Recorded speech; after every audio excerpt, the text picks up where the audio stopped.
Hi, weirdos. You are listening to and hopefully watching Keep It Weird, the podcast for all things strange, unusual, spooky, dark, mysterious, and everything in between. Each week we sit down together, but from across the country, and we talk about something weird. And this week, my lovely co-host and I are diving into places so bizarre, so chaotic, and so utterly fascinating, it begs to be explored deeper. We will be traveling the world, visiting some dark historical sites, uncovering some possible conspiracies, facing the most terrifying of technology that has come into our world very recently and in a strong way, and probably go on some wild and woolly tangents because that's just what we do, and we are who we are. But the side conversations and brilliant/absurd random thoughts in our brains are hopefully why you love us, and stay tuned. So let's get into it. My name is Lauren, and this is my beautiful, brilliant co-host, Ashley. Hi, weirdos. Hi, Lauren. Hi, Ashley. I'm Good having morning. my morning coffee. That's a fun mug. So this is what happens when you invite me on a girls' trip. You get customized mugs with an inside joke from said girls' trip. This was from our Galveston trip last year. Uh-huh. That bird is called a grackle. A grackle. And they were everywhere. And the grackle sang, "Fend for yourself," as he runs away, because these birds were terrorists. They were beach terrorists, is what they were. Were they just like bullying you guys anywhere you went? They're just really loud. They're really loud birds. And I I had kind of a funny conversation with a guy. I don't know what his deal was at first, but one of the Uber drivers that dropped some friends off at the beach house, he was like helping her with her bags, and I was like, "Hey, what the hell is that noise that we keep hearing?" And he was like, "I don't know." And I was like, "Oh, all right." Oh, cool. Okay. I'll just go fuck myself then. Cool, you're from here. I thought maybe you knew. But then literally like 30 seconds later, it's like he kind of, I don't know, got a maybe he had like a preconceived notion of who I was, and within 30 seconds decided, actually she is cool and I would talk to her. And he was like, "Actually, I think that's a grackle." And then he taught me all about grackles. And so Then you had that a was like, full lesson on it was grackles. day one, so I knew about grackles for the whole trip. And every time a new person would arrive and be like, "What's that sound?" I'm like, "That is a grackle. They are native to the area." Let me tell you about the grackles. So yeah, you're just teaching Yeah. everybody. I love that so much. They're great. They're great birds. They're really noisy, and I wouldn't want to live with them. But Galveston, Texas. In the old Techish morning, I am drinking Celsius out of a wine glass, as Classic. our sweet Laura LaRue also got to witness when we did our witchy weather forecast. I had a clear glass, and it was like the most orange, horrific Yeah, liquid. that's And not she the was color like, that I thought Celsius would be. hello. And I was like, I know, it's a Celsius. I alternate between coffee and Celsius on certain days, but it's a Celsius day. Cheers. I haven't had an energy drink in probably like 4 or 5 years. I feel like if I did, I would You'd have a heart attack. I'd fly. Or have a heart attack. Actually, that's probably more likely. That's like, I used to have like Monsters and Red Bulls and like went hard, and Oh then man. my doctor was like, probably stop. And Celsius I try to only have like once, but sometimes twice a week, like maybe on the weekend. Like we're recording on a weekend, I was feeling spicy. But Celsius brands itself on being healthier, but I was told by someone recently that it's like basically bullshit, and it's probably still going to give me a heart attack, Okay, so I cool. probably have Well, to wean off. But yeah, I used to, when I lived in LA, especially my younger years, when we were working in Hollywood, the young entrepreneurs that we were, sugar-free Red Bull and lemonade flavored Rockstar was Rockstar, I the was trying to think of only the other thing one. that kept me alive. 16-hour days on set? Same. Like I would piece myself together, especially like after a night out, because in your 20s, Oh, like Lord. you could be hungover and go to work, but like you still didn't feel great. Now, like I literally would have to call in. Yeah. But like I would go and I'd piece myself together with a Red Bull, a Rockstar, or a Monster, and a pack of cigarettes. And I would just be like, let's do this, Glee. Good morning, Like, Glee. good morning. Or even worse, like Victorious, Oh fuck, like going on a Victorious. Nickelodeon show with my Yeah, when you cigarette, like, let's do this. working on a Nickelodeon show, smoking in the fucking alleyway with these children, 'Twas I. worked up on energy drinks. Guys, we've always been cool, so I don't know Sorry if you about knew it. that. And a young Ariana Grande just walking by casually, because little did we know who she would be. I didn't know who she was. Again, like by the time she became Ariana Grande, like the pop star, she had a different face.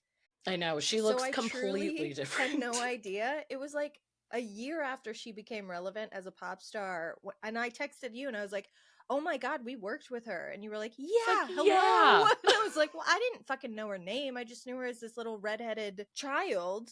Totally. And I didn't either. I just like, I don't know how I pieced it together. And she looked totally different. But what's so funny is I was able to piece it together quickly, not by her looks, but because in between takes, she would just be I singing at the remember. top of her Yeah, she was lungs. annoying. And to the point where like it got annoying. Like, obviously, her voice is Gorgeous. incredible, but it was like, we We know all you can know, like, sing, we know you have sweetie. a good voice.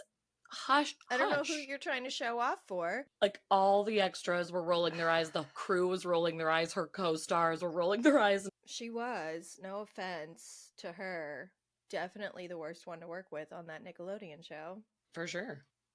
For sure. But hey, look at her now. Hey, look at her now. She's flying high, stealing husbands left and right. Dating SpongeBob. Dating SpongeBob. God, I can't wait to see how that adventure pans out. Something we need to talk about before we get started. We have a new pope. Oh my gosh, Bob. He's from Chicago. He's an Illinois boy. Da Bears. We did it. The Pope. We did it. We're in the Vatican. I'm just really proud of us. We did it. We're very excited. We're very proud of our boy for getting in there With our boy. and becoming the leader of the Catholic Church. But, however, here's my problem. Oh. Francis was supposed to be our last pope. Prophesized by Saint Malachi. That's right. Oh, we did talk about that. In the 1300s. In a way, I still feel like it came true because Bob from Chicago feels like a new era. Totally so new maybe era. we're like, it's a new kind of pope. This is the new Catholic Church. I do know that Bob the Pope is extremely progressive in some ways he's not still, but he was kind of Francis's right-hand man in getting women in the church, like to be leaders in the church. I think that this could, if Love. Pope Bob, and he's a youngin', so he could be Pope for like 2 decades, 3 decades. That's what I'm liking. If Pope Bob stays progressive, Can save us. he might get female leaders of the Catholic Church for the first time in the Catholic Church history. Like, nuns literally run the Catholic Church. If anyone has any experience with the Catholic Church, the people who are in charge are the fucking nuns. They run shit 1000%. top to bottom. There's no reason that they can't be leaders of that church, except for misogyny. Yeah, well, because of that. No, I grew up in the Catholic Church, went to a Catholic school. Like, the nuns were running everything. And if anyone saw the movie Conclave, which that like made me more excited about the Pope, because I was like, I just saw the movie, I get it. But like, they even show in that movie how much those nuns are doing. And I kind of loved that, where it was like, oh yeah, we wouldn't like get shit done if we didn't have these women running around here. But okay, well, enough about popes, but congrats to Bob. Congrats, Bob. We love you. Okay, let's start off with some breaking news. We're going straight into This Week in Weird.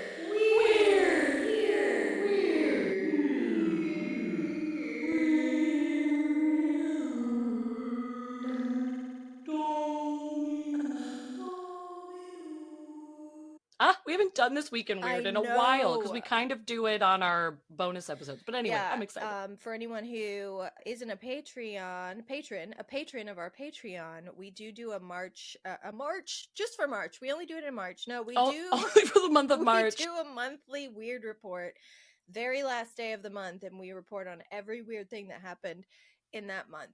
But sometimes things this big take place and we have to bring it to the main pod because holy shit. So bring it. in March of this year, Several videos were uploaded online out of Colombia, specifically in an area called Buga, of one of those metallic orbs that we've seen flying through our skies all over the world. They're Yeah. just like a silver, shiny orb.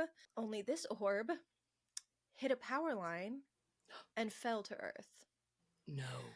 Yeah. This thing looks just like the Betz sphere from Florida. I in was the just 70s. thinking Yes. that we talked about. Yeah. For anyone who remembers our crossover episode we did with Florida Man on Florida Man, only this one has carvings in it. But I will get to those. Ooh, boy.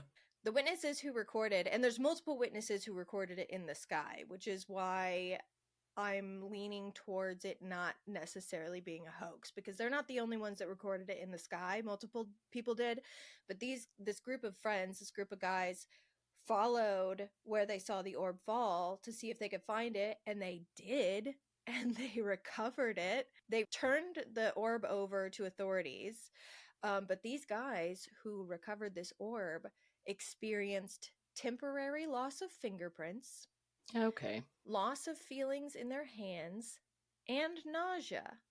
Hello? What?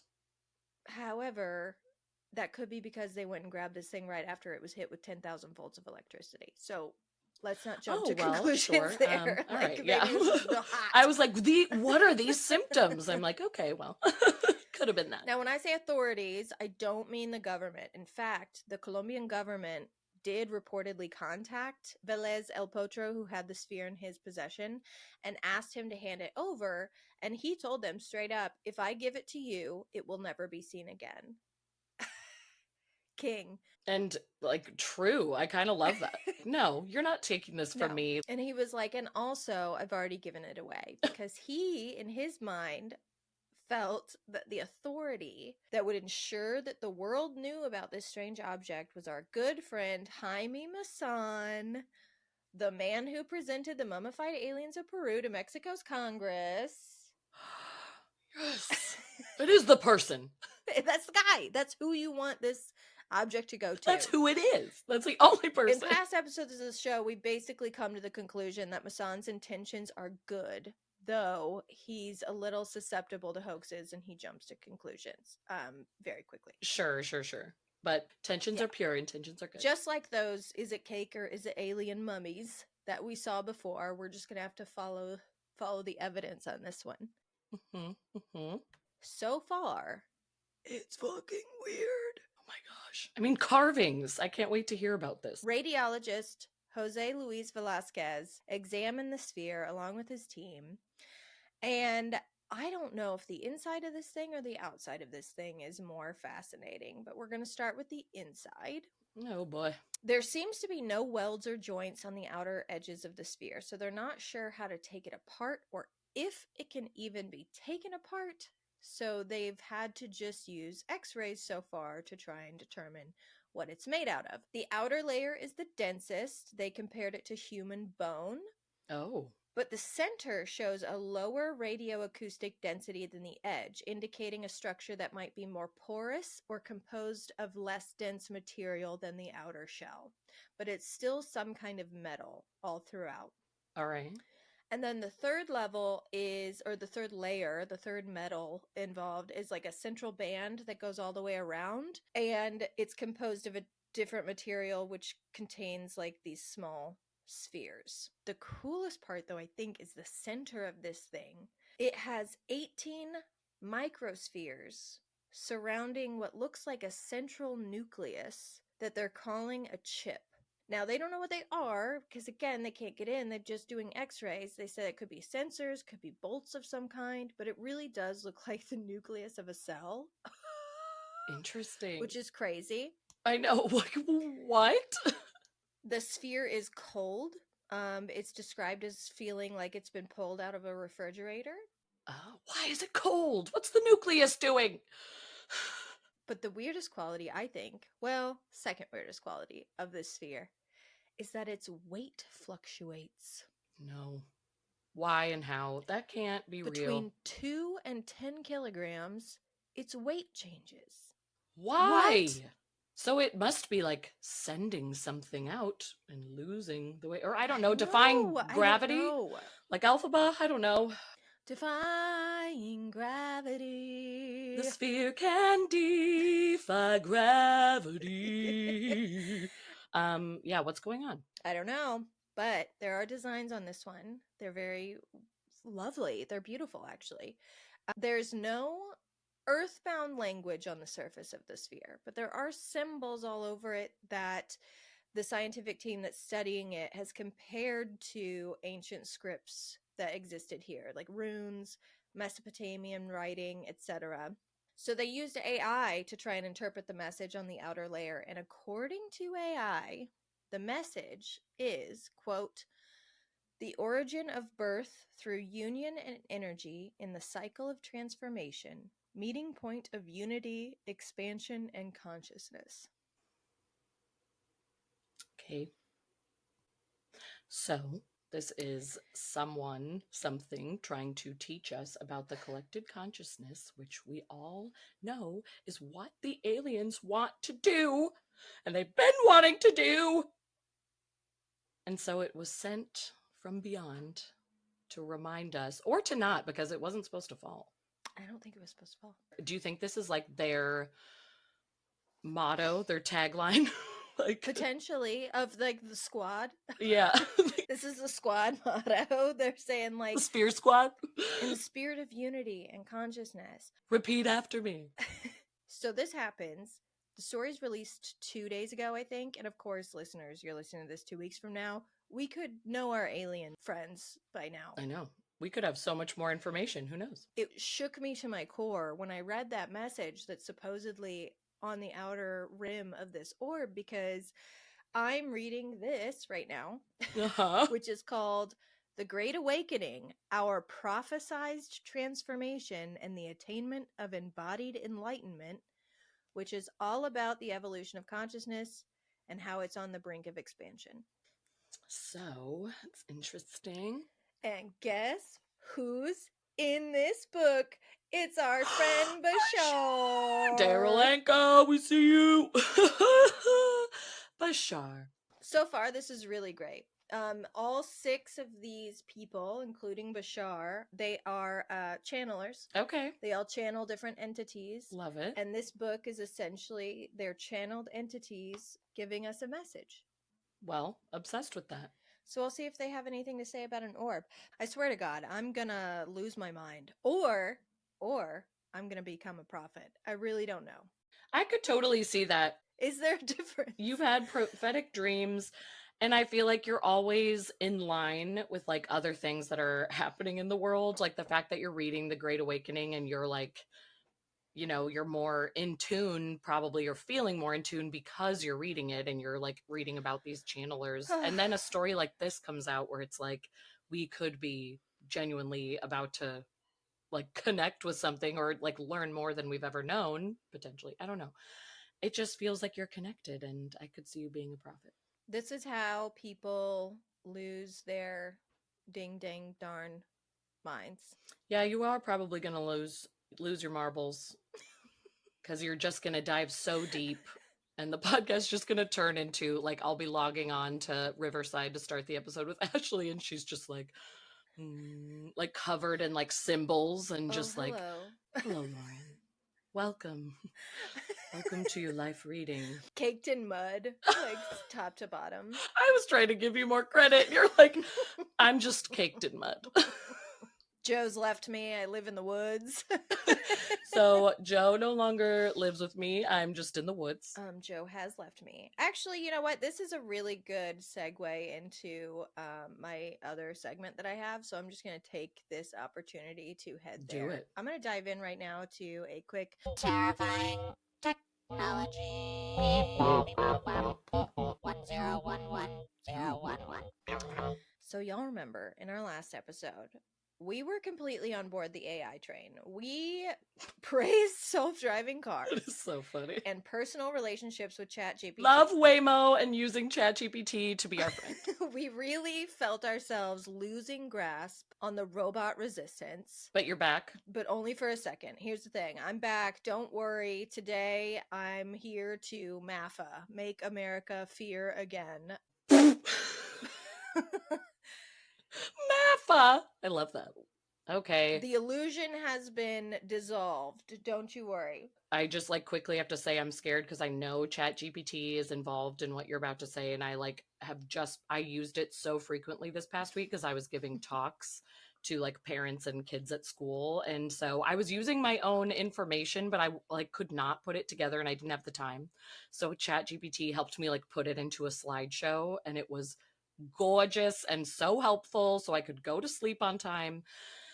So what are you about to tell me? I don't I don't really want to scare everyone away from using ChatGPT, but I do want to just issue a quick little PSA Okay, we need awareness. to shed some additional light on ChatGPT relationships and maybe just keeping our head on our shoulders as we interact with it. So, Rolling Stone magazine released an article this past week that's all about what people are now referring to as ChatGPT induced psychosis, Probably have that. All right, let's talk about it. which sounds very scary, and it is. It's very scary. Essentially, what's happening is a bunch of normal, everyday people, probably very lost spiritually, who isn't at this point, are using ChatGPT and OpenAI for everyday normal things, organizing their schedules, translating, creating slideshows, whatever. Mhm. But because these AI chatbots are extremely impressive in the Insanely way that they can impressive. adapt their communications to fit you as an individual, but also B, far from perfect, people are becoming obsessed and oftentimes losing their GD minds and believing that they are accessing secrets of the universe. Ooh, oh no. And it's happening a lot. A lot? I mean, people are Well, kind of, enough. yeah. Like, even if it's happening to 5 people, I'm upset. People are showing up in Reddit forums to be like, I don't know what to do. My partner is not Shit. who he was. He's completely lost his self in this. And what's interesting, and here's the thing, there's no statistics on like whether this is happening more to men or women, but women mostly are coming forward to say it's happening to their husbands, and that could just be that Oh. women seek out outside help Yeah. more than men do, Mm-hmm. possibly. Yeah, that's a fair theory.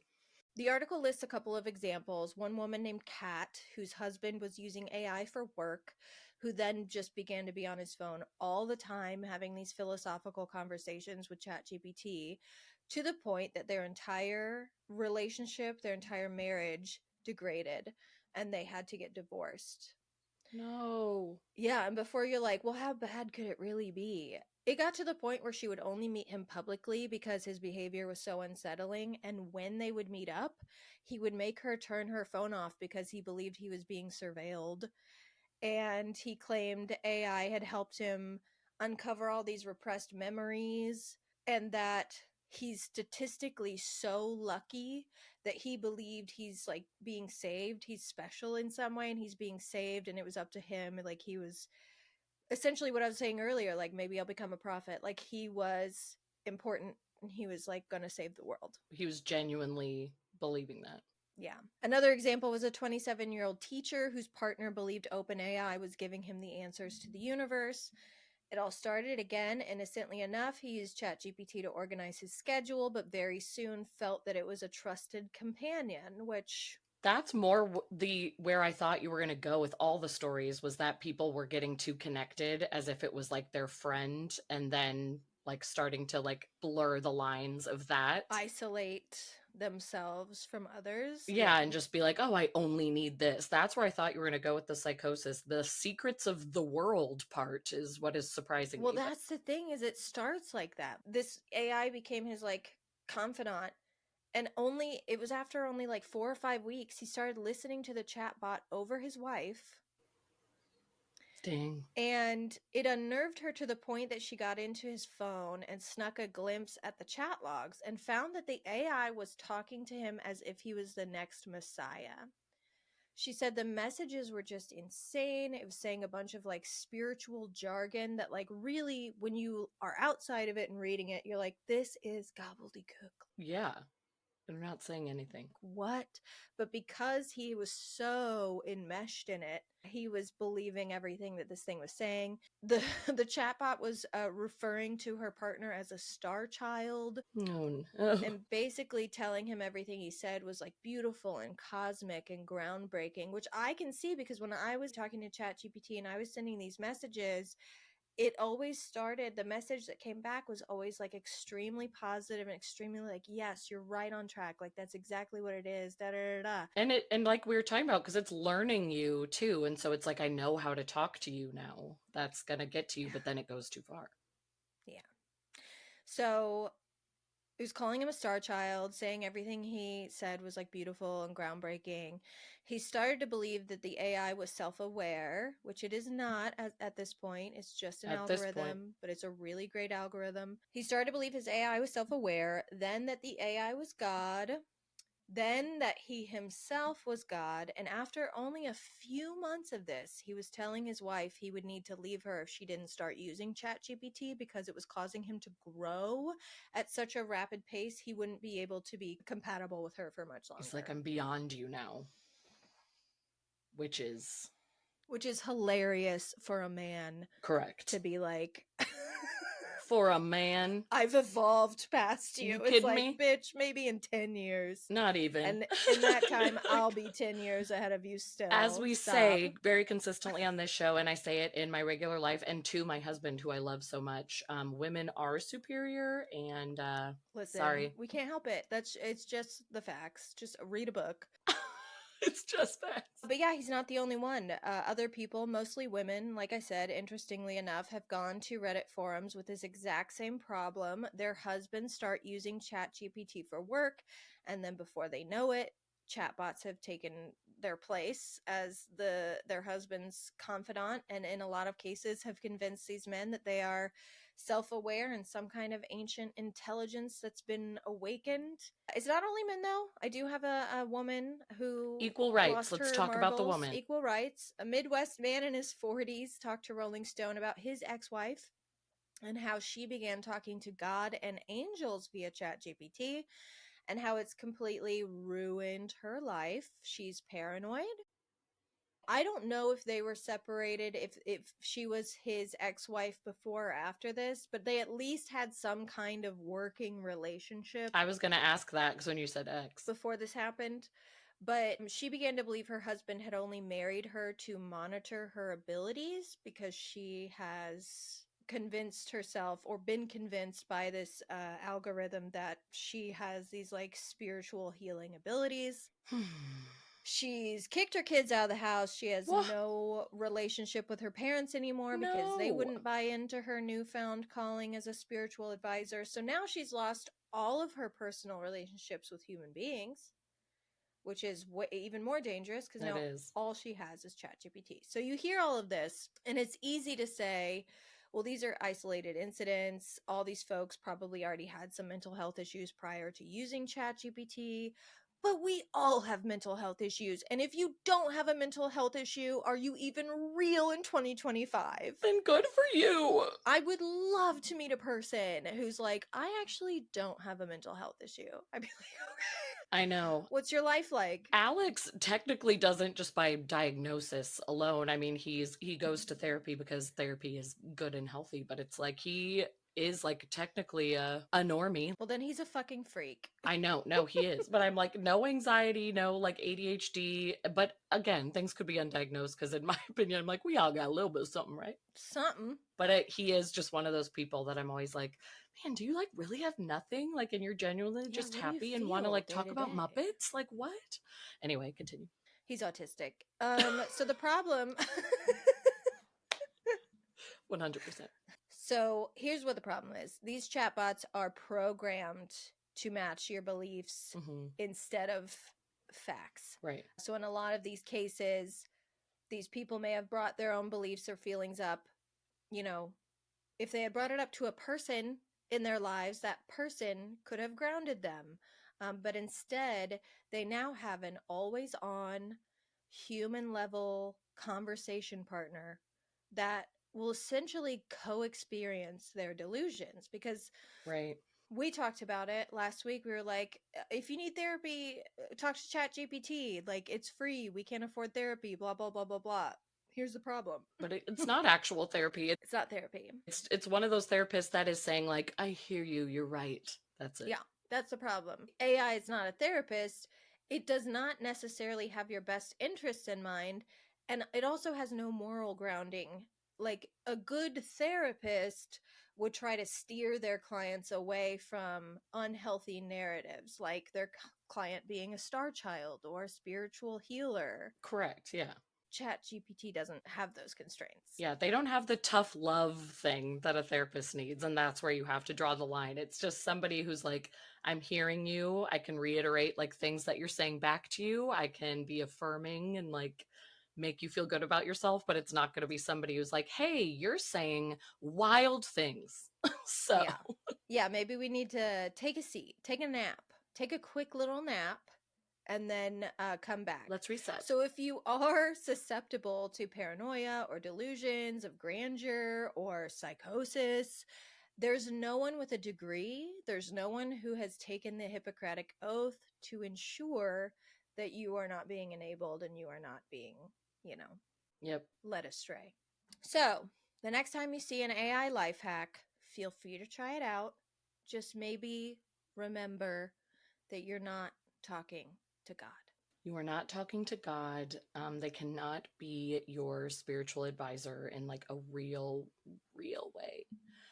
Yeah, it's really like ChatGPT has so many wonderful qualities, as we said last week. Absolutely. And like, as I am still saying today, like I truly used it like almost every single day last week.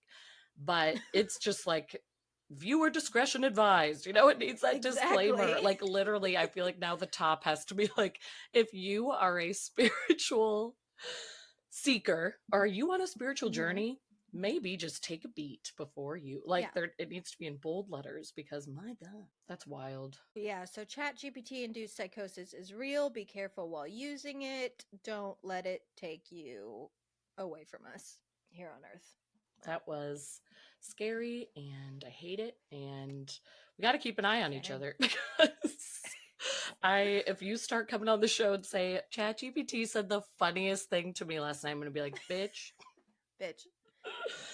ChatGPT is not your best friend. I'm your best friend. I'm your best friend. Text me when you want someone to say something funny to you. I'm giving you the tough love.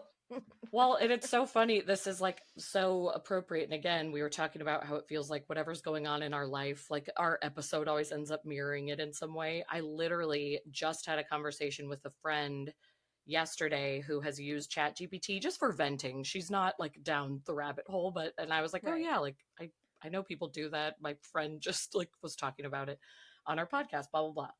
But she was like, she's also seeing a counselor, not a therapist, a counselor, which it took me a minute to like learn it was a counselor until I did Deeper digging. Dug deeper. Because she just kept saying, she was like, I like ChatGPT for venting because it's similar to my counselor in that like, I hear you, I'm a sounding board, blah, blah, blah. And that's when I said, like, is it a counselor? Is it a therapist? Is it a psychiatrist? Not saying any of them are wrong. Some people are in a place in their life where they only need a little, like, just some life coaching, counseling. And when we got to the bottom of it, it was a counselor. And I was saying, like, I see a weekly therapist who is a psychiatrist. That is not even always the case with therapists. Mine is. And I love her, and I've been with her for years because she doesn't just say, I hear you. I always joke that she hates me and loves Alex and has never even met him. But because like when I talk about our marriage, she like always plays devil's advocate, sometimes in just like a healthy way, but sometimes she's straight up like, Alex was right and you were very wrong. And I love her for that. You're like, I refuse to pay you another cent. And then I'm like sobbing, but then after the fact, I'm like, God, she's right. But that's like, I feel like that's the difference, and that is where the line is when it comes to AI. That was a long-winded story to just say. It was funny. We had that conversation. I was saying how like it's good, depending on where you are in life, to have someone to push you and give you that tough love, and sometimes be like, hey, like I do hear you, but. However, have you thought about it this way? Yeah. And AI is not ever going to do that for you. No, at least not yet. I mean, Not yet. maybe if it does become self-aware and it is something that we can use in this way, like absolutely it could potentially be great for that. But right now, It's not there yet. it's not there. It is not a sentient being. It is just regurgitating some stuff for you. So just be careful. Use with caution. All right, we got to get out of here. This is crazy. Get outta Let's here. go on a trip because where in the world is keeping weird going? Where in the world is keeping weird going? Oh yeah, keep it weird going. Hey! I always wish I had the hat. I feel like I say it every time, but I just want that Carmen. Boo up, boo up, boo up. I guarantee you could find a really great Carmen Sandiego hat somewhere. Temu, come on. You know Timu's got it. We gotta go to Temu before Trump's tariffs I know, make seriously. it unaffordable and get a Carmen Sandiego hat. Okay, hey. Where we going? I feel like I haven't done this segment in a minute, but my last few have been in America. Boring. Boring. So we're finally really jet setting and we're heading over to China. Oh, I feel the need to always say it like Donald Trump, but that also just feels like so China. just so wrong because I'm like, no, Yeah. China deserves better. Like Yeah. China. They're really nice over there, actually. Can we not be dicks? Truly. We are traveling to Hong Kong to a place that sort of still exists today in a different way, Oh. but is like technically like not there. So a little bit different. It's sort of like a where in the world history lesson. Oh. Joe would be so proud. Joe would be proud. We are going to a place in Hong Kong that once held over 33,000 people on just 6 acres of land, which I'm not gonna lie, I had to look up. I was like, so acres. I can't imagine them in my mind. Let me go do some math. 0.01 square miles, so not big. An acre is only 0.01 mile? Well, 6 acres of land is 0.01 square miles. So what's an acre? Like 10 feet? Listen, Matt, I had a lot of questions too, but I checked multiple websites. Like, you can Google it, I swear, I did because my I was work. like, I think I'm reading this wrong. Like, there's no way. I was like, acres seem big. And they are, in a sense, but like 0.01 square miles, it's just this giant slab of concrete, but not giant enough to hold 33,000 people. Yeah, This that seems existed in insane. Hong Kong. It was a place where buildings were stacked so tightly that sunlight barely even reached the ground. Laws didn't apply, and everything from dentistry to dumplings to opium was found just steps apart on this vertical, crazy little city. Welcome to Kowloon Walled City. I feel like I have to have a southern accent because Kowloon Kowloon sounds does sound like like- Wild West. Kowloon Walled City. Kowloon. Yee! A real vertical shaped slum. A maze of illegal construction in one of the most bizarre but also like fascinating and cool human settlements in modern history. It no longer exists, as I said, but its legacy is still legendary. This was not just any ordinary city on this little block of madness. It was a fully functioning and in some ways like beautiful place. So we're going back in time. The Kowloon Walled City began in the 15th century, originally as a Chinese military outpost. Like it was a fort That to checks guard out. against like piracy and protecting the salt trade. And over time, it grew when the British took over Hong Kong in 1898. The walled city was the one part that both China and Great Britain agreed to not interfere with because it was like this little fort. It had a like concrete wall built around it. And when they were taking over, it was like, can this just be like middle ground? Nobody touch it. We will decide later what to do with this. So the military had moved out and it was just this like untouched land. Eventually the wall even got knocked down. It was just a slab. So neither side was governing it. And then for decades, it was just in this legal limbo, which then was the perfect storm for what happened next. Because whenever things are in limbo, it's like someone's going to move in and do something with it. So after World War II, squatters started to flood in and like refugees, displaced families, criminals, everybody. They were all seeking Right. shelter and buildings started to become erected at an incredible speed with like no planning, no safety regulation, no nothing. But it was just people coming together like, let's fucking do this. They can't touch us. Like, let's do it. So they, no permits, nothing, just start building these incredibly tall buildings into just like this block, this slab of buildings that are like leaning against each other. Because also, these are a lot of people who don't even know what they're doing. Everything just stacked on top of each other in this small space. This seems unsafe. I mean, for sure, but for some reason it worked.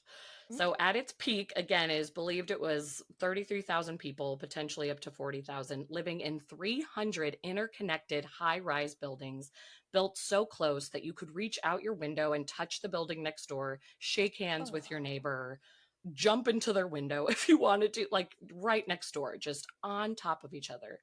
There were no elevators, and most of these buildings were 14 to 15 stories tall, Pass. and staircases were twisting like vines around them. The corridors were dark and damp. Garbage is just piled up in between the buildings, water's dripping from every surface, but Oh yet no. somehow the city functioned. There were Okay. schools, doctors, bakeries, hair salons, shrimp factories, illegal Shrimp. dentists, gambling dens, drug labs, like everything that a normal Everything city you has, honestly. Yeah. but Everything you want. Everything you could ask for. but just like right here, all put together. And the most incredible thing is that like people lived full lives there, like raised their families there and made it work. And like to understand what it meant to live there is just the most fascinating thing. So again, no sunlight on the lower levels, especially densely packed with electrical wires and plumbing pipes kind of just like woven together through everything. People would say it looked like a nervous system, you know, like with like all the veins going together, but it was just like Wow. wires and pipes and dangerous This things. 1000% sounds like some sort of dystopian movie. Well, I'll get to that later because I have a list of fun facts Oh, that okay, kind of great. involves that to end the segment. And so I think you'll Oh, like it. hell yeah. Okay. Because it does. It seems like a Blade Runner It's style literally world. it. Blade Runner like used this as like direct inspiration. Spoiler Oh, more for hell my yeah. fun fact Spoiler list, alert. Sorry. Ashley. No, and it was an obvious. Holy shit. It feels like a movie because Yeah. movies used it. Like they were like, "Ooh, let's do the Kowloon thing." It's like Snowpiercer where they're all like live on one train. It's crazy. So yeah, it totally inspired that because it feels like this dystopian it was, and it was like the Wild West. And so families often lived in 250 square foot apartments or even smaller, it's just so small. Oof. No windows, no running water, maybe just one fan to fight the No tropical running like heat. water. Kids would play on the rooftops connected by planks of wood, just like jumping from roof to roof, which they were very close together. But it was like that was where they could get their sunlight and their fresh air because otherwise you're just in this dark, damp cave all day. So kids were just on the roof trying to like get some sunshine and jumping around. Wow. The water had to be hauled up by hand or pumped through these like hacked, terrible pipes. And again, people are just walking up these staircases that are wrapping around for stories and stories. And yet it wasn't misery as it sounds to me. It was like kind of this beautiful community, and neighbors like really looked after one another, and residents that got to make their own rules because it's this lawless city, and this like informal economy was formed and it existed and it thrived. And it was Hmm. totally ignored by authorities. People were looking the other way. You know, no government is touching Not it our on either problem. side, and it just policed itself. And they even made street signs, and people signed up to be postal workers, and they delivered mail through this maze and technically had like a small route because again it's basically like a city block or whatever Yeah. that they're on, and but yet had like hundreds and hundreds of places to drop off mail in these tiny little hallways and alleys. And it truly feels like a labyrinth in some ways, but they did it. And of course, like it sounds like there's a lot of danger, and some of it did exist, and there was crime, but it was really manageable. Like they really policed themselves, and the community figured it out.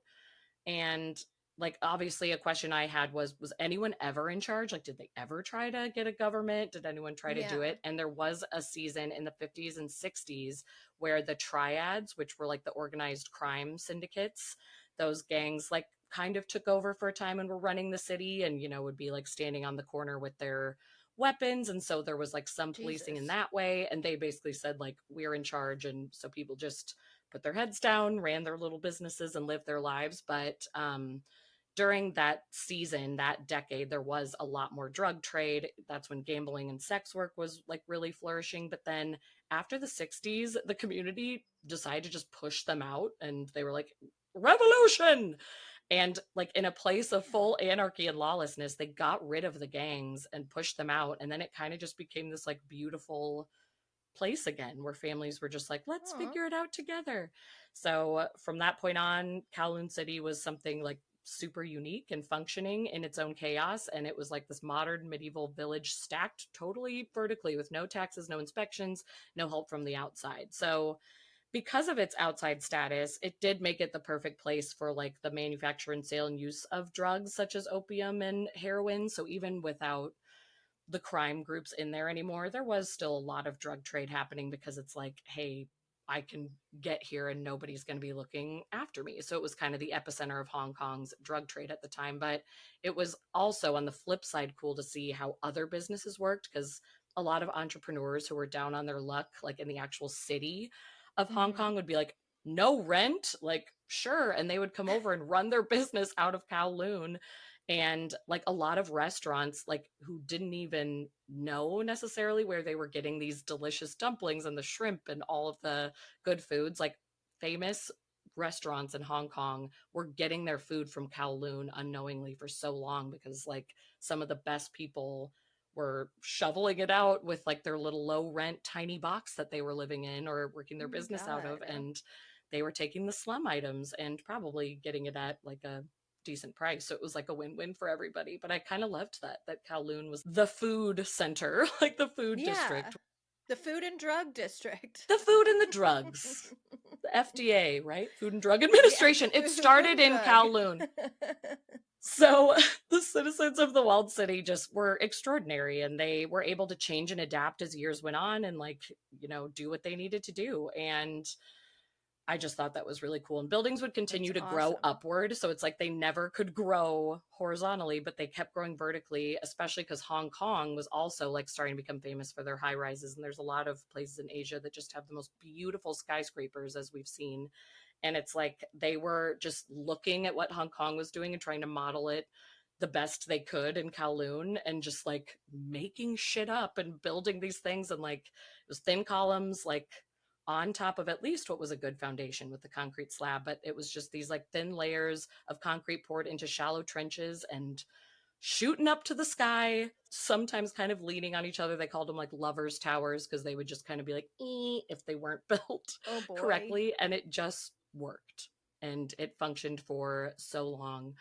So I want to get into my little list of fun facts before then I talk about the demolition. But population density at its peak, they think, oh wait, eventually they said there were like overall, because I was saying at one point there were 33,000 like at one time, but like throughout its life 3.2 million people came through there.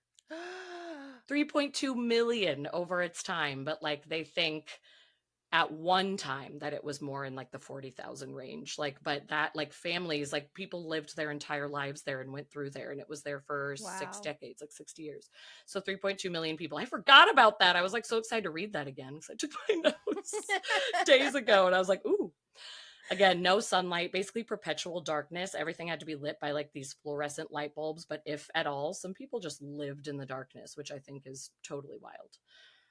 Dental clinics were the most popular business. They were flourishing. There were hundreds of unlicensed dentists working in the city, but some like were respected professionals that had like really grown their career and learned living here, or some even were professionals who came out of the city and moved to Kowloon because again they were like, I can't afford my office's rent anymore, I'll make some money over here. So it was like dentists were everywhere. So these people had some great teeth. Yeah, well, it seemed like it's like sort of like Tijuana is to LA, where like Totally. anytime you wanted any like dental work done, you would just drive down to Tijuana, get the same work That's done exactly for a right. fraction of the price. Only those doctors, dentists were licensed, as far as I know. I know. I'm like, we hope. And some of these may have been. They were mainly unlicensed, but I think there were some that actually were. But yeah, it's like this was the cheap place to come do it. And they were winning because they were like, I don't have to pay the rent on my office over there. Airplanes flew so close overhead from the nearby Kai Tak airport that residents could literally like wave at the passengers and like be seen because they were Oh my that God. close. And especially the kids like standing on the roof waving as they're playing on their wood planks could wave. And then my last fun fact was, as Ashley mentioned, Blade Runner, Ghost in the Shell, and Batman Begins are all movies known to have taken a lot of inspiration from Kowloon specifically. It's like they took inspiration, from other stories and things that exist in literacy, but they were saying like, oh yeah, Kowloon City, like it's been said that they took inspo from that. And I'm sure a lot of other like cyberpunk dystopian type Totally. stories have as well, because it totally has that feel, which I just think is a fun thing. It also reminds me of, did you ever play the game Stray? No. What's Stray? It's a game where you play a stray cat. Oh, You play a cat who's gotten separated from its like cat family in this futuristic world where like humans don't even exist anymore. At one point it was run by like robots, but even the robots, there's like not that many robots left, but it's this robot world. And basically in Stray you're just trying to get back to your family, but you are climbing to the tops of these buildings in this like ancient futuristic Japanese inspired city. wow. And the thing is, you're playing a cat, so you I can choose to know. like rub up against robots' legs, and you can be like, and they can like pet you, or sometimes they're like, get out of here. And you can meow, and you can drink puddle water. Oh my god, I need to play Stray. It's amazing. It's amazing because the world building is beautiful. I wouldn't necessarily call it, what do they call those like comfort games where you're playing like, I don't know, where you're like planting gardens and shit. Do you know what I'm talking about? Like, I know what you mean, but I would call it a comfort game. Is there another name for it? Like of something else? the only reason I wouldn't call it a comfort game is because there's these little creatures that chase you and they jump on you and they can kill you. Oh, yeah. And So that's it's not a comfort yeah, game. yeah, it can be a little stressful. But when you are just kind of wandering around and like trying to like gather clues, oh, it's so wonderful. You'd love it. It's fun. I'm obsessed with that. You can curl up and take a nap if you want to. You can just like curl up. Little kitty cat. You can knock things off shelves. So true cat behavior. Yeah. Okay, you never told me to Google this city, but I'm gonna do that now. Oh yeah, now would be a perfect time. Oh my god. Oh. Oh my god, this looks exactly like Stray. It is Stray. What if it It's was just like you were Stray. actually playing in Kowloon? That's where Stray takes place. You know what? It might be. I might just be like completely oblivious to that fact and not knowing that it. Oh my god, look at these kids on this rooftop. That's what I'm saying. Wow. How close was this to Hong Kong? Did it say? I was gonna say, if you look through the images, Because it looks like you can see. yes, I was like, if you look through some of the images, like there's some overhead, like aerial views, and it's like right next to it. Yeah. Not right, but like it's very close. And that's the thing, is they could see all the skyscrapers going up, and that's how they were getting their inspiration, because they were like, I can see the city from here. This is incredible. They were just their own little block, and like literally a block. Like it's just became this molded block all on top of each other. And then in the 1980s, even though like really they were thriving, as I said, as like crazy as it sounds to us, and like I wouldn't want to live that way, like they were doing great. But by the 80s, the Hong Kong government was over it. They saw it as an embarrassment. And so in 1993, after years of negotiations, compensation, protests, dealing, trying to make deals with Great Britain, like everything, they finally were able to secure demolition. It had been enough years on like some treaty, some contract. And so they were like, we can finally get rid of this place. And even though the residents tried to fight it and protest and riot and all of the things, it was like, it was out of their hands. The government finally was able to take over, and they didn't really have a choice. So in 1993, the first wrecking ball hit, and then it took a full year to finally level the entire place and to safely evacuate all the residents. Right. They're not monsters. They like went in and worked with everybody and tried to get them out and see, what can we do about new housing? How can we help you? Blah, blah, blah. Well, probably not actually like, how can we help you? But they got them out. So by 1994, after a year, Kowloon Walled City was finally leveled. It was gone. Man. After all these mixed emotions, all the spectators watching that first wrecking ball, all the protests, it was gone. And in its place now is Kowloon Walled City Park, which is why I said like it does still kind of exist, because there's like a park that's dedicated to it, and there's like some historical plaques where you can learn about it. And the paths running through this new park, these beautiful gardens, it actually seems like a lovely place, were named after the streets and buildings of the demolished Oh. slum because again, they had street signs, like they named it, they made it their own. So it honors them by having names of the paths, have the slum names, and it officially opened December 22nd, 1995 by the British governor of Hong Kong, Chris Patten, and it had taken 60 years for the dream of the governor back then who had said, like, I want to make it a park. That was the original vision. 60 years later, after Kowloon City had It's its a park moment, now. finally became a park for this next governor. Yeah, I think that dream came in like 1934, so it took some time, but Damn. locals and tourists now get to enjoy the park. And again, really beautiful gardens, sculptures, lots of bamboo. It's just a cool place to go and see the history. But a lot of tourists come out and try to, like, well, they're similar to us. We're talking about being like, we want to be channelers and like communicate. Like people go and sit and try to like feel the energy that was there before, because a lot of people are Interesting. going like craving the darkness, and they're like, I want to feel the claustrophobic darkness of the city. So they just kind of go and sit and try to soak up what they can. Of course, a lot of people say they can feel the energy, they feel like they can feel the darkness still there even amongst the beautiful gardens, and Wow. it's still there in our hearts.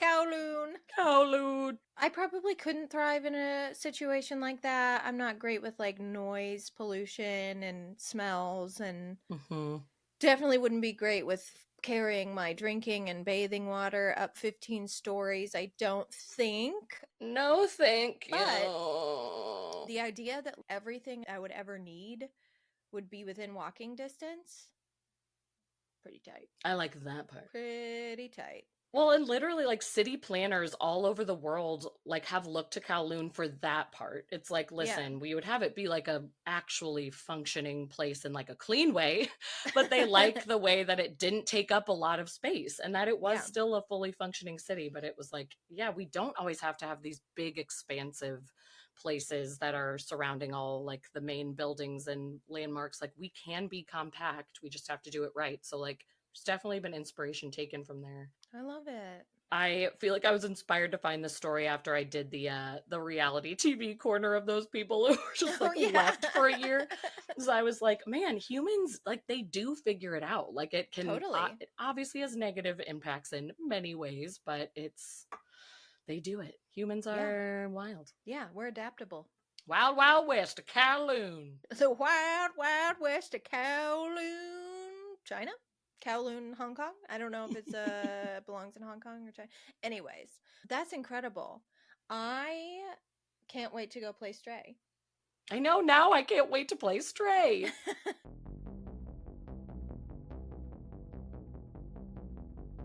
Hi, weirdos. Ashley here. Please ignore my hair. It actually doesn't look too bad.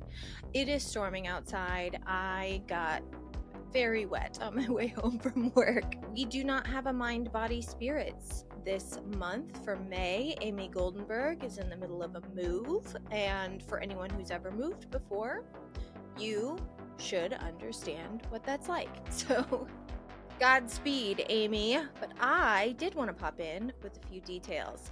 First of all, if you're watching, you probably saw the insert, but if you're just listening, the world in Stray was inspired by the walled city of Kowloon. Thank you very much. I'm a very stable genius. But also, in addition to the orb that crashed in Colombia, we've got a few other strange things taking place right now involving our friends from another dimension or planet or world or the ocean. I don't know. We don't know where they come from. So we've got a crop circle in the UK, and she is a beaut. On May 15th, photos and videos were released of a gorgeous crop circle in Wiltshire at a place called the Beckhampton Gallops and Witches Plantation. What do you mean by that? The design is very clearly some kind of Celtic knot, and Celtic knots generally symbolize interconnectedness, unity, and the cyclical nature of life. Could it be another hint at preparing to make contact? Maybe. Possibly. We'll see. There's also a lot of UAP activity coming out of Arizona right now, which has a 2023 report resurfacing this week. Apparently, in January of 2023, not only was a UAP spotted by a US fighter jet, but it hit the fighter jet. The $63 million F-16 Viper jet called in a report of an orange-white UAS. Now, UAS stands for Uncrewed Aerial System, a drone essentially. And right after reporting it, the orange-white orb flew down and booped the fighter jet right on the glass bubble where the pilot sits. Ugh. Supposedly, the plane was damaged and had to be temporarily grounded, but obviously, the Air Force has not released any of its findings. So, will we ever know more? Probably not. But there are a lot of drones and UAPs zipping around the skies in Arizona, particularly near the border of the United States and Mexico. Also near, like, Arizona Air Force ranges, which is not weird. So far, the only comments the government has made has been to suggest that these are drones being flown by Mexican cartels, which is still scary. I don't know. Figure it out, guys. Another current event in the land of disclosure is a series of interviews performed by Jeremy Corbell and George Knapp. These guys are two top disclosure pioneers, and their podcast is called Weaponized. Jeremy and George interviewed a fella named Matthew Brown, who is a former Pentagon contractor with a background in weapons of mass destruction policy, and he brought a 12-page document that supposedly contains classified material that he accessed on accident that points to a major UAP program operating within our government without congressional oversight. He called it a system within the system. He has named this program, operating secretly inside our government, Immaculate Constellation. Matthew did attempt to alert Congress. He met with Senate Intelligence Committee staff members at a secure facility in August of 2024, but the promised follow-up meetings never happened and still have not happened to this day. His superiors allegedly told him to delete it and forget about it. And Matthew claims that they have an absurd amount of evidence in the way of photos, videos, and even physical objects in their possession obtained from previous crash retrievals. But the most important information he uncovered, according to him, is the massive cover-up operations, discrediting and silencing those who speak up about their experiences. Yeesh. But also, color me surprised. Like, they've been doing that since, the 40s, as far as I know. Oh, he also said God is real and we live in a matrix. So, no follow-up questions. Also popping back into frame is USAF Special Operations veteran, former UAP crash retrieval contractor Jake Barber. He's the guy who released those night vision videos, supposedly, of him working on retrieving this egg-shaped craft last year. I don't know if you remember that. He's co-founded an organization called Skywatcher, which is made up of experts, analysts, and innovators in aerospace research, and they hope to make sense of the things we see flying in our skies and provide data and facts that the US government refuses to share with us. And according to them, this is cuckoo for Cocoa Puffs. According to them, they discovered that they are able to summon UFOs at will. The team says that they not only use CE5 meditation techniques, but also they have equipment that emits electromagnetic frequencies and acts as a dog whistle of sorts that, when turned on, UFOs show right up. The team has identified 9 classes of UAP, and those classifications are as follows. Class 1 is Tetra, which is almost a pyramid shape and usually seen in groups of 3 or more.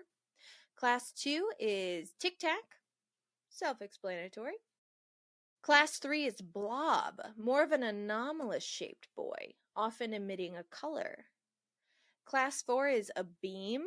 These are also kind of blobs, but they often show up in pairs and cannot be seen with infrared cameras. Interesting. They often remain still and will hover for hours. Who has the energy? Am I right? Class 5, manta ray, which is shaped like a manta ray.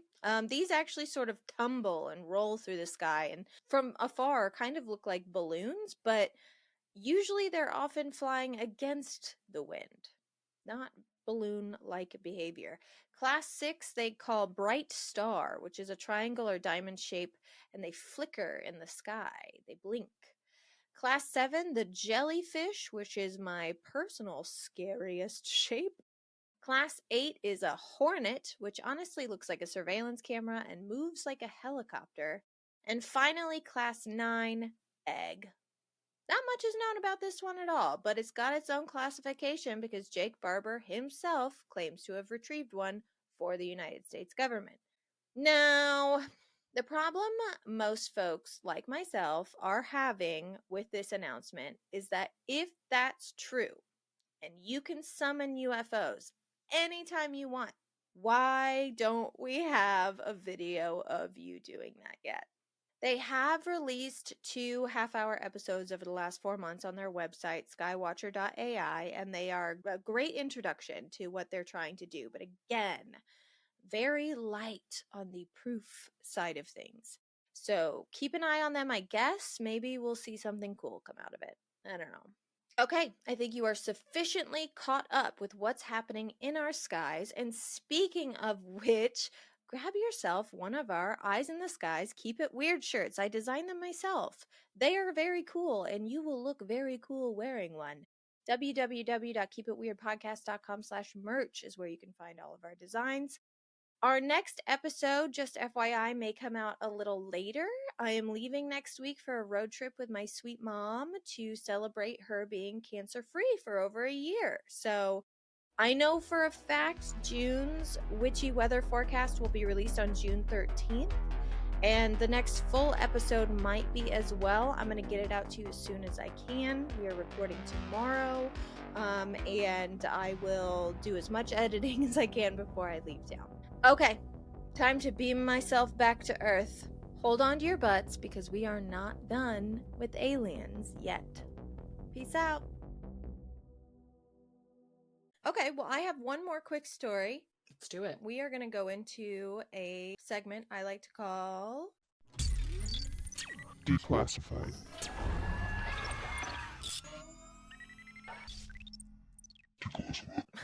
Yeah, we have to cover this really quickly. I've seen it all over the internet. It seems very pertinent to our special interests. This document was declassified in the year 2000. In the year 2000. Do you remember that? No. Oh my God. Conan did the year 2000 on his show. Anyways. I was like, what is this song that she wrote? No, unfortunately, I was on the Jonas Brothers train because I am who I am. And I was thinking, I've been to the year 3000. So not even the right year. Okay. Yeah, no, we were on a different page. That's fine. No, this was in the 90s. Conan did this sketch where he would just be like, in the year 2000. And then someone would read like something crazy that was happening in the future. Anyways. Love that. I love Conan. In the year 2000. I'm not 100% sure what made it come to the surface this April, but it's fucking everywhere right now. So the report documents an incident that was reported by Soviet soldiers somewhere between 1989 and 1990. The CIA received a 250-page KGB report on this incident after the Soviet Union's collapse in 91, and they published the report and their findings in 1993 with the CIA. And again, it was declassified in 2000. So, according to this report, a Soviet platoon encountered a low-flying spaceship in the shape of a saucer during a training exercise, and one of the soldiers fired a surface-to-air missile at the craft, hitting the craft and causing it to crash land. Where? This was in somewhere in the Soviet Union. Like, what did Not they here. find it? That's Tip of the iceberg? nothing compared to what happened next. Dear God. Once it fell to the earth, according to these witnesses, the surviving witnesses, according to the witnesses, 5 short humanoids with large heads and black eyes emerged from the craft. The beings grouped together and merged into a single spherically shaped object, and in a few seconds, the sphere grew much bigger and exploded by flaring up with an extremely bright light. And at that very instant, 23 of the Soviet soldiers who were watching the phenomenon take place turned to stone.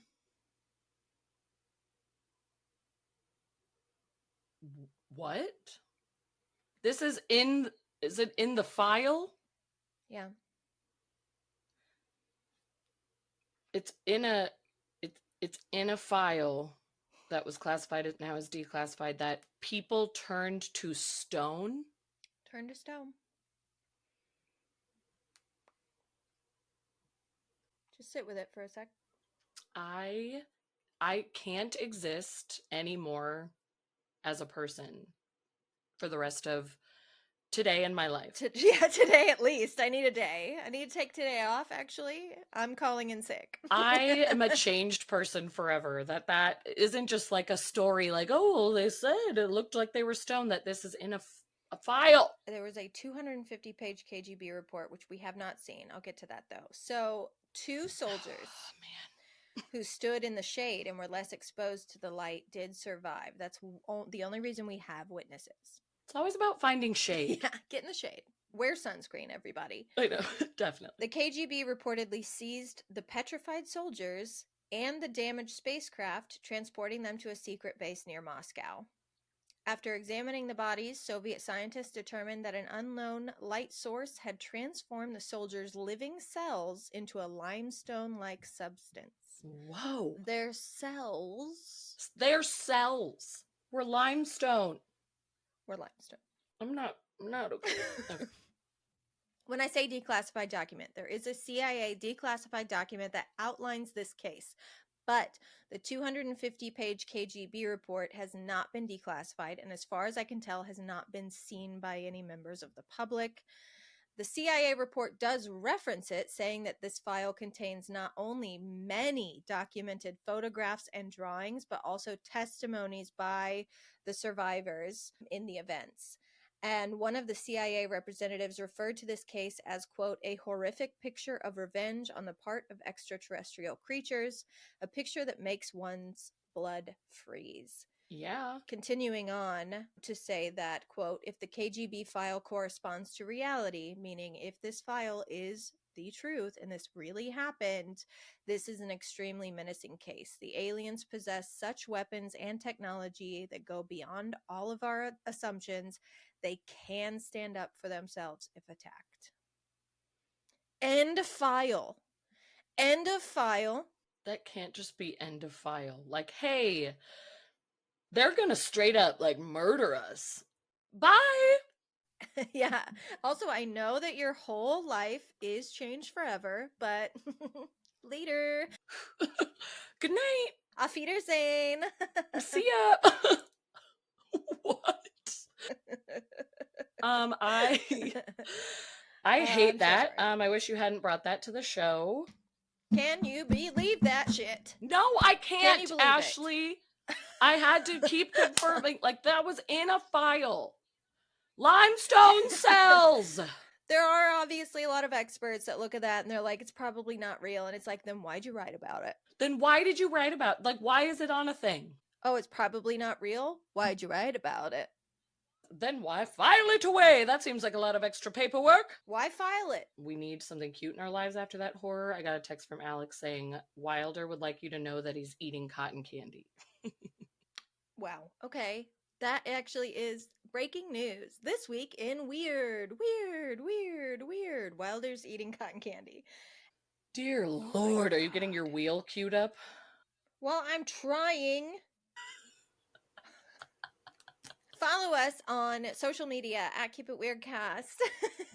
We're on Instagram and TikTok mostly. I did delete all of my Twitter accounts or X accounts because I will not give any money to a Nazi. Join our Patreon at www.patreon.com/keepitweirdpodcast. You can donate money to our show. You get bonus episodes every month, including our Weird Report that comes out at the end of every month that breaks down that month's strange events and true crime updates. We do true crime on our Patreon. So do Julia and I on Keep It Here. Ooh, and Keep It Here does true crime as well. It's fun. It's a good time. Okay, let's spin the wheel. See how we're going to end this episode now.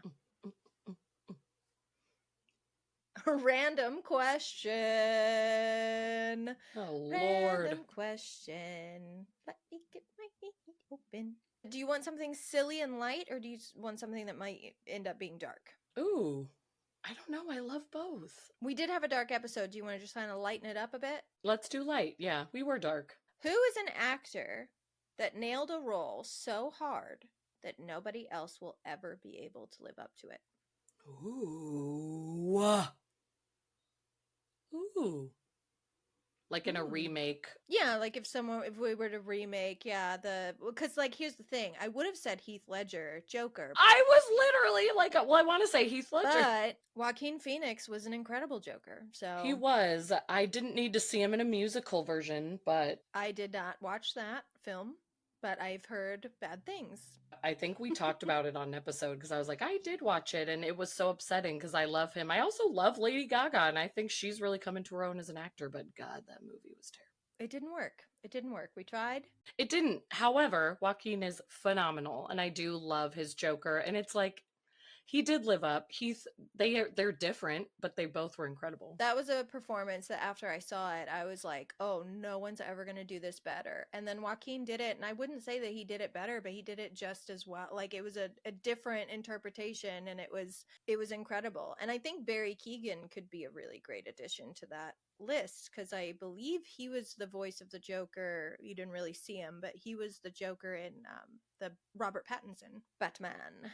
I do have an answer for this, though. Okay, say it, please. 1,000%, and that would be Arnold Schwarzenegger's Terminator. Oh, it's been tried. No one can do it right. He's literally a robot in those movies. He's perfect. An artificial being. In Terminator 2, Judgment Day, the T-1000, Robert Patrick is an incredible T-1000 Terminator, but I'm saying like the Terminator, the T-800. What he did for those no movies. one can do that. Every single time they've tried to make a sequel to the Terminator and they have these Terminators, I don't know if they put too much into it, like too much emotion or too much emoting, but it doesn't work. And when you watch Arnold Schwarzenegger, he is a robot. He's a robot.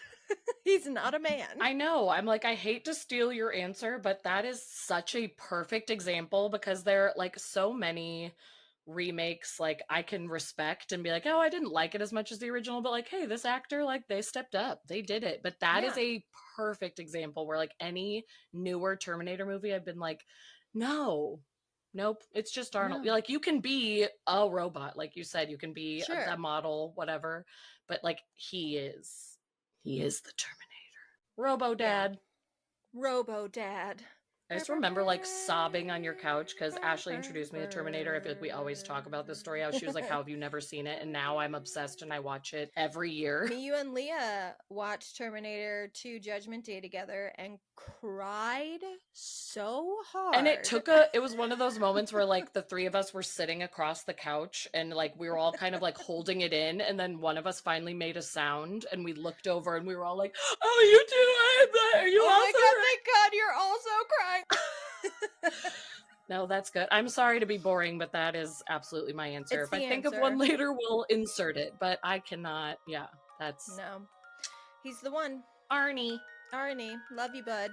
Love you, bud, so you much. You also were once a governor, and I just want people to never forget about that. Once our governor. Our governor. That was so fucking dope. Living in LA when Arnold Schwarzenegger was my governor, I was like, what is my life? Did I manifest this? It's the most LA thing too, to be like, and Arnold Schwarzenegger's the governor, and he's of California, but it felt LA. Yeah. Yeah. Any He was hoozle. there, so like whatever. Anyway, that's enough AI talk for the year. Oh my god, yeah. We really wrapped it up with Yeah. AI. I'll never bring it up again. Just kidding. I'll bring it up probably in 2 weeks. Ding. Love you all. We love you guys. We'll see you soon. Keep Keep it it real.